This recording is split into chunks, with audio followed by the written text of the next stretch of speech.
ವಿಶೇಷ ಇದೆ, ಅದನ್ನು ಕೂಡ ತಿಳಿಸ್ತೀನಿ ನಾನು ನಿಮಗೆ. ಜಮ್ಮು, ಪಠಾನ್ಕೋಟ್, ಉಧಂಪುರ, ಶ್ರೀನಗರ, ಭುಜ್, ಅಮೃತ್ಸರ್, ಲುಧಿಯಾನಾ, ಚಂಡೀಗಢ, ಬಟಿಂಡಾ, ಅವಂತಿಪುರ ಇಲ್ಲೆಲ್ಲ ಟಾರ್ಗೆಟ್ ಮಾಡ್ತು. ಇದರ ಜೊತೆಗೆ ರಾಜಸ್ಥಾನದ ಜೈಸಲ್ಮೇರ್ ಸೇನಾ ನೆಲೆಗಳ ಮೇಲೂ ಕೂಡ ದಾಳಿಗೆ ಯತ್ನಿಸಿತ್ತು ಪಾಕಿಸ್ತಾನ. ಪಾಕ್ನ ಎಲ್ಲಾ ಡ್ರೋನ್ಗಳನ್ನ ಭಾರತ ಹೊಡೆದುರುಳಿಸ್ತು. ನಮ್ಮ ವಾಯುನೆಲೆಯನ್ನ ದಾಟೋದಕ್ಕೂ ಕೂಡ ನಾವು ಬಿಡ್ಲಿಲ್ಲ, ಎಂಟರ್ ಆಗೋದಕ್ಕೂ ಕೂಡ ನಾವು ಬಿಡ್ಲಿಲ್ಲ ಅನ್ನುವಂತಹ ವಿಚಾರ. ಆಮೇಲೆ ನಾನು ಇಷ್ಟೊತ್ತು ಹೇಳಿದ್ನಲ್ಲ, ಜಮ್ಮು, ಪಠಾನ್ಕೋಟ್, ಉಧಂಪುರ ಅಂತೆಲ್ಲ, ಇವೆಲ್ಲವೂ ಕೂಡ ನಮ್ಮ ಸೇನೆಯ front line air base. Front line ಅನ್ನ ಮುಗಿಸಿ ಬಿಟ್ರೆ ಮೇನ್ ಸಿಟಿಗಳನ್ನು ಟಾರ್ಗೆಟ್ ಮಾಡೋದು ಈಸಿ ಅಂತ ಪಾಕಿಸ್ತಾನ ಅಂದ್ಕೊಂಡಿತ್ತು. ಬಟ್ ಅದನ್ನು ಭ್ರಮ ನಿರಸನ ಮಾಡೋ ಕೆಲಸವನ್ನ ನಮ್ಮ ಸಶಕ್ತ ವಾಯುಪಡೆ ಮಾಡ್ತು ಅನ್ನೋದು ಗೊತ್ತಾಗ್ತಾ ಇದೆ. ಕೇವಲ ವಾಯುಪಡೆ ಮಾತ್ರ ಅಲ್ಲ, ಇಲ್ಲಿ ಸರ್ಫೇಸ್ ಟು ಏರ್ ಮಿಸೈಲ್ಗಳನ್ನು ಬಳಸಲಾಗಿದೆ.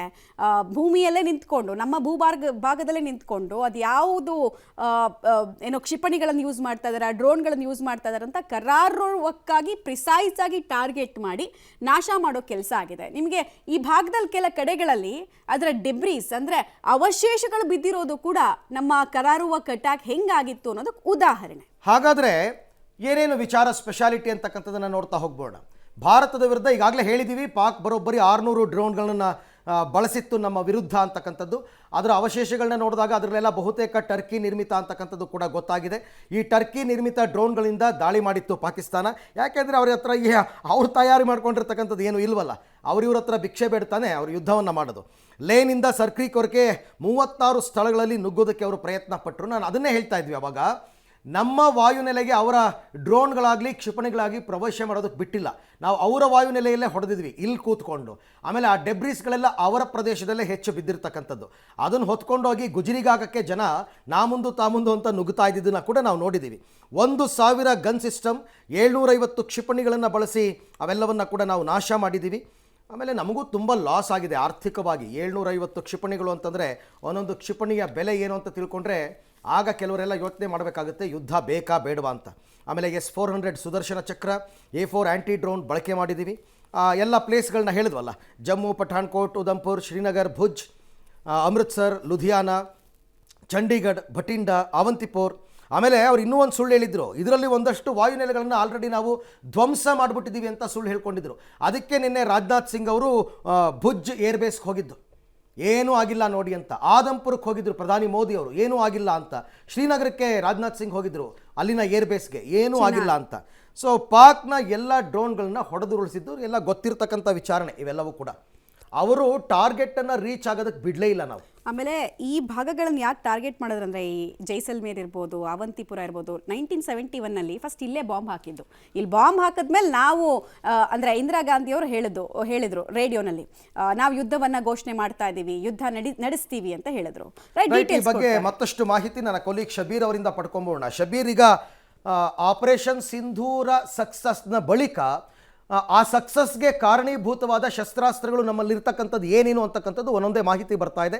ಸೊ ಓವರಾಲ್ ಪಾಕಿಸ್ತಾನದ ಒಂದೇ ಒಂದು ಡ್ರೋನ್ ಕೂಡ ಭಾರತದ ಭೂಮಿಯನ್ನು ಸ್ಪರ್ಶ ಮಾಡೋದಕ್ಕೆ ಬಿಡಲಿಲ್ಲ ನಾವು. ಹೇಗೆ ಸಾಧ್ಯ ಆಯಿತು ಈ ವಿಕ್ಟರಿ ಅಂತ? ನೋಡಿ, 3 ಹಂತಗಳಲ್ಲಿ ಭಾರತ ತನ್ನ ಭದ್ರತೆಯನ್ನು ನಿಯೋಜನೆ ಮಾಡಿಕೊಂಡಿತ್ತು. ಮೊದಲ ಹಂತದಲ್ಲಿ ಸುದರ್ಶನ್ ಚಕ್ರ ನಮ್ಮ ಜೊತೆಗೆ ಕೆಲಸವನ್ನು ಮಾಡ್ತಾ ಇದ್ರೆ, ಅದ್ರ ಜೊತೆಗೆ ಮತ್ತಿಷ್ಟು ಶಸ್ತ್ರಾಸ್ತ್ರಗಳನ್ನು ಅಥವಾ ಆ್ಯಂಟಿ ಡಿಫೆನ್ಸ್ ಮಿಸೈಲ್ಗಳನ್ನು ಕೂಡ ನಿಯೋಜನೆ ಮಾಡಲಾಗಿತ್ತು. ಇದ್ರ ಜೊತೆಗೆ ಏನು ಆ್ಯಂಟಿ ಗನ್ ಸಿಸ್ಟಮ್ ಏನು ಬರುತ್ತೆ ಅದು ಆಗಿರ್ಬೋದು, ಮಿಸೈಲ್ಗಳಾಗಿರ್ಬೋದು, ಇವೆಲ್ಲವನ್ನು ಇಟ್ಕೊಂಡು 3 ಹಂತದಲ್ಲಿ ಬಾರ್ಡರ್ಗಳನ್ನು ಸೆಕ್ಯೂರ್ ಮಾಡ್ಕೊಳ್ಳುವಂಥ ಕೆಲಸವನ್ನು ಕೂಡ ಮಾಡಲಾಗಿತ್ತು. ಹೀಗಾಗಿ ಪಾಕಿಸ್ತಾನದ ಡ್ರೋನ್ಗಳು ಭಾರತದ ಭೂ ಪ್ರದೇಶವನ್ನು ಪ್ರವೇಶಿಸಿದ್ರು ಕೂಡ ಅವುಗಳು ಕೆಳಗಡೆ ಲ್ಯಾಂಡ್ ಆಗದಂತೆ ಅಥವಾ ಅದರಿಂದ ವಿಧ್ವಂಸಕ ಕೃತ್ಯಗಳಾಗದಂತೆ ಅದನ್ನು ಆಕಾಶದಲ್ಲೇ ಹೊಡೆದುರುಳಿಸುವಂತ ಕೆಲಸವನ್ನ ಕೂಡ ಮಾಡಿದೆ.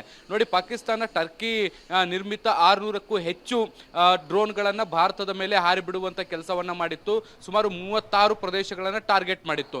ಮುಖ್ಯವಾಗಿ ನೋಡಿ, ಪಂಜಾಬ್, ಹರಿಯಾಣ, ಅಮೃತ್ಸರ್ ಆಗಿರ್ಬೋದು, ಜೊತೆಗೆ ಗುಜರಾತ್, ರಾಜಸ್ಥಾನ್, ಈ ಒಂದು ಪ್ರದೇಶಗಳೇನಿದ್ದಾವೆ ಗಡಿಯನ್ನ ಹಂಚಿಕೊಂಡಿದ್ದಾವೆ. ಈ ಪ್ರದೇಶಗಳನ್ನ ಟಾರ್ಗೆಟ್ ಮಾಡಿ ಅಲ್ಲಿ ಡ್ರೋನ್ ದಾಳಿಯನ್ನ ಮಾಡುವಂತ ಪ್ಲಾನ್ ಅನ್ನ ಮಾಡಿಕೊಂಡಿತ್ತು.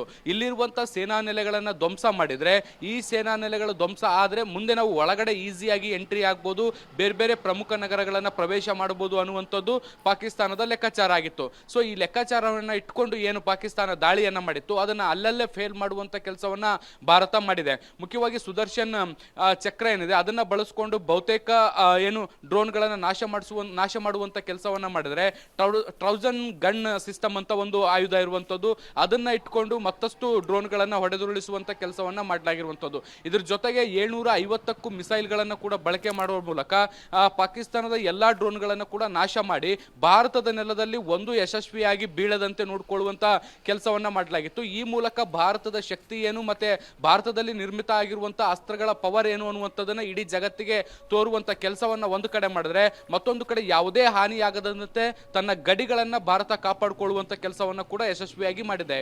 ರೈಟ್ ಶಬೀರ್, ಹಾಗೆ ಸಂಪರ್ಕದಲ್ಲಿರಿ, ನಿಮ್ಮ ಜೊತೆ ನಾನು ಮತ್ತೆ ಮಾತನಾಡ್ತೀನಿ. ಒಂದು ದೊಡ್ಡ ಸಾಧನೆಯ ನಂತರದ ಕೆಲವು ಮಾಹಿತಿಗಳನ್ನು ಪಬ್ಲಿಕ್ಸ್ಗೆ ತಿಳಿಸುವಂತಹ ಪ್ರಯತ್ನ ಇದಷ್ಟೇ.